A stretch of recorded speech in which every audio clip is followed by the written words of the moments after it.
For today's video, I'll show you how to convert an AAE file to a JPG file in Windows 11. But before we dive in, let's understand what an AAE file is. First, let's hop on our browser.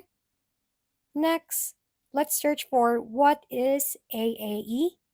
Well, it says here that AAE is a file type found on iOS 8 and newer, Mac OS 10.10, or later systems. It stores information about any edits made to JPG photos in the Photos app.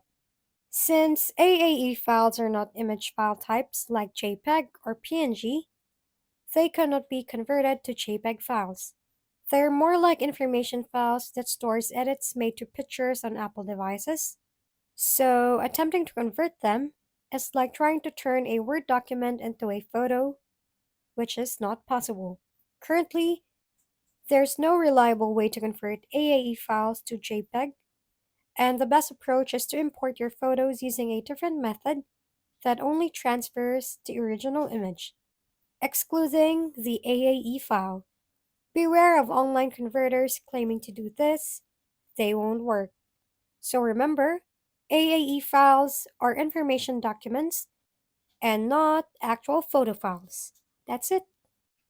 Thank you for watching. We hope this video helped you figure things out. If we've been helpful, kindly give us a thumbs up and don't forget to hit the subscribe and bell button for more contents. For any questions and suggestions, comment down below.